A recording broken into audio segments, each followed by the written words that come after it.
The last bell of the day rang through the quiet halls of Kyosato High School, its echo fading into the gentle hum of a spring afternoon. Outside the classroom windows, a delicate dance was underway. Cherry blossoms like pink snow fluttered and drifted on the breeze, painting the world in soft, transient hues. Inside, Miss Hayashi closed her lesson book, a soft smile gracing her lips as she looked out at her students. "That's all for today," she announced, her voice warm and clear. "Don't forget your essays on dreams and destiny are due by Monday." A familiar rustle filled the room as students packed their bags, their chatter a lively counterpoint to the day's end. But as the classroom emptied, one student lingered. Aya Takahashi, the quiet girl who always chose the seat by the window, was pretending to sort her notes. Her heart, however, was beating a frantic rhythm against her ribs, a rhythm she desperately tried to conceal. "Is there something you need, Takahashi-san?" Miss Hayashi asked, her tone gentle and inviting. Aya hesitated,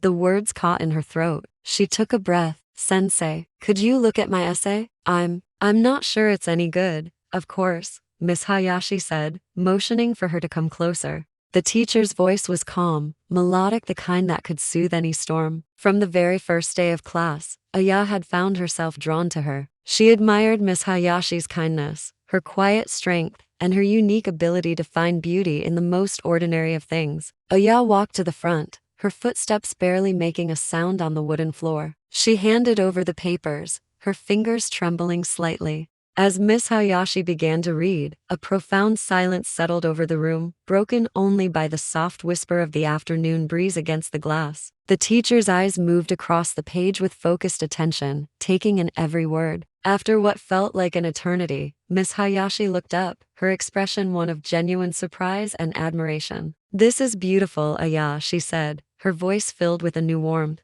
"You write like someone who feels things very deeply." Aya looked down at her shoes, a blush creeping up her neck and warming her cheeks. It's about you," she whispered, the confession barely audible. Miss Hayashi blinked, taken aback. "About me?" Aya nodded, her voice trembling but determined. "You asked us to write about someone who changed our dreams. I used to think that love was something that only existed in stories, something you read about in books. But then I met you, and you made me want to be strong and honest." The words hung in the air between them, as delicate and fragile as the petals that refused to fall outside. Miss Hayashi's heart ached not with fear or discomfort, but with a surprising wave of tenderness. She had always sensed something special in Aya, a quiet courage, a deep well of sincerity. But hearing it spoken aloud, so plainly and bravely, felt like touching fire. Carefully, she set the paper down on her desk. "Aya," she began softly, choosing her words with care.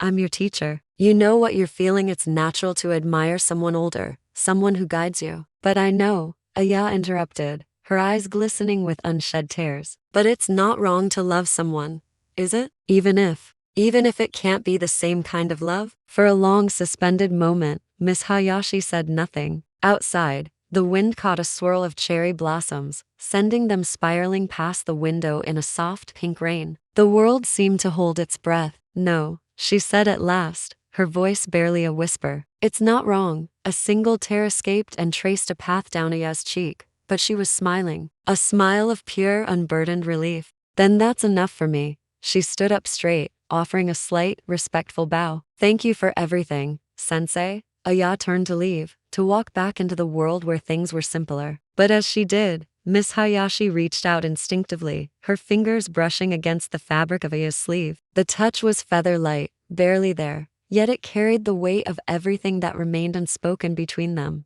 "Aya," she said, her own voice breaking just slightly. "When the time comes, when you've seen more of the world, maybe then you'll understand how deep love can go. Until then, cherish what you feel. It's real." Aya turned back, her eyes meeting her teacher's. In that gaze, two hearts were caught suspended between duty and desire, teacher and student, the world as it was and the world as they dreamed it could be. For a fleeting second, surrounded by the silent falling petals, something beautiful and unspoken passed between them, a silent promise, a shared heartbeat. Aya took a small step closer, her voice a soft whisper. "May I?" Miss Hayashi hesitated for only a fraction of a second, then she gave a slow, almost imperceptible nod. Leaning in, Aya pressed a soft, innocent kiss to her teacher's cheek. It was a gesture that trembled with gratitude, with hope, and with a love that had no name. When she pulled away, Miss Hayashi's eyes shimmered with tears of her own. "Thank you," she whispered. And Aya smiled, that rare, brilliant smile that only appeared when she stopped hiding who she truly was. As she walked out into the courtyard, the cherry blossoms swirled around her,